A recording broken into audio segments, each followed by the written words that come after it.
दोस्तों, welcome back to invest early. आज की वीडियो में हम डिस्कस करेंगे व्हाट इज ईटीएफ। ईटीएफ की फुल फॉर्म है एक्सचेंज ट्रेडेड फंड, ऐसा म्यूचुअल फंड जो एक्सचेंजेस लाइक एनएससी बीएसई पर ट्रेड किया जा सकता है। Basically it is a combination of stock and mutual fund. अब हम बात करते हैं detail comparison of ETF, exchange fund and mutual fund. सबसे पहले बात करते हैं मैनेजमेंट स्टाइल की। ईटीएफ और इंडेक्स फंड दोनों ही पैसिवली मैनेज किए जाते हैं, मतलब एक डाटा एल्गोरिदम किसी इंडेक्स, थीम या कमोडिटी की प्राइस को रेप्लिकेट करते हैं, और म्यूचुअल फंड में एक फंड मैनेजर एक्टिवली मैनेज करता है उस फंड को और कंटिन्यूसली ट्राई करता है कि वो इंडेक्स को बीट कर पाए रिटर्न्स में। बात करते हैं डीमेट अकाउंट की, तो आप इंडेक्स फंड और म्यूचुअल फंड में बिना डीमेट अकाउंट के भी इन्वेस्ट कर सकते हैं, बट ईटीएफ में डीमेट अकाउंट नेसेसरी होता है। और अब हम बात करते हैं कहाँ से आप इन्हें खरीदते हो।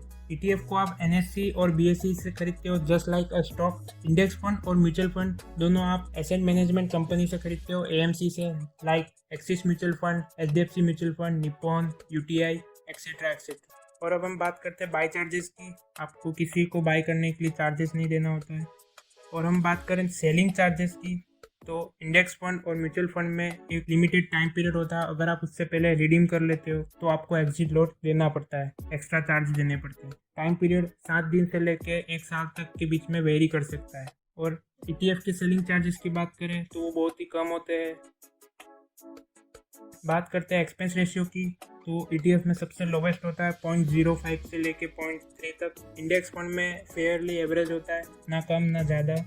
और म्यूचुअल फंड में हाईएस्ट होता है, 0.50% से लेके 2% तक भी जा सकता है। अब बात करते हैं ट्रेडिंग की, तो आप ईटीएफ में ट्रेडिंग कर सकते हो, चाहे वो इंट्रा ट्रेड हो या फिर स्विंग ट्रेड हो, बट इंडेक्स और म्यूचुअल फंड में आप ट्रेडिंग नहीं कर सकते। डाइवर्सिफिकेशन की बात करें, gold, Nifty, Sensex, Nifty bank, Nifty pharma, thematic plans, bonds, depth, तीनों में ही डाइवर्सिफिकेशन मिल जाएगा आपको। एसआईपी की बात करें तो इंडेक्स फंड और म्यूचुअल फंड में एसआईपी की जा सकती है, बट ईटीएफ में कुछ ही ब्रोकर है जो अभी एसआईपी की सर्विस दे रहे हैं, लाइक पेटीएम। बट मुझे लगता है कि कुछ समय बाद सब ब्रोकर्स जल्दी इसमें एसआईपी की सर्विस देने लगेंगे। लिक्विडिटी की बात करें तो इंडेक्स फंड और म्यूचुअल फंड में कोई इशू नहीं है, लेकिन ईटीएफ में कुछ ईटीएफ को छोड़कर लिक्विडिटी का कोई प्रॉब्लम नहीं होता है। 99% आपको ईटीएफ में लिक्विडिटी का इशू नहीं आएगा। बात करते हैं ट्रैकिंग एरर की। ट्रैकिंग एरर वो होता है जो अपने बेंचमार्क को ट्रैक करने में जितना एरर आता है उसको ट्रैकिंग एरर कहते हैं, जो कि ईटीएफ में सबसे लो होता है और इंडेक्स में एवरेज होता है। बात करते हैं डिविडेंड्स की, जो कि ईटीएफ में डिस्ट्रीब्यूट कर दिया जाता है इन्वेस्टर्स को, बट इंडेक्स और म्यूचुअल फंड ग्रोथ ऑप्शन में ऑटो री इन्वेस्ट हो जाता है। बात करते हैं पोर्टफोलियो ट्रांसपेरेंसी की, तो ईटीएफ में रियल टाइम अपडेट होता रहता है, बट इंडेक्स फंड और म्यूचुअल फंड में ये पीरियोडिकली एवरी मंथ डिक्लेयर किया जाता है। मिनिमम इन्वेस्टमेंट की बात करें, ईटीएफ में एक शेयर की जो प्राइस है वो मिनिमम इन्वेस्टमेंट है, चाहे वो 50 रुपये की हो या 5000 की हो। बट इंडेक्स फंड और म्यूचुअल फंड में एक फिक्स प्राइस होती है, लाइक 500, 1000, 5000।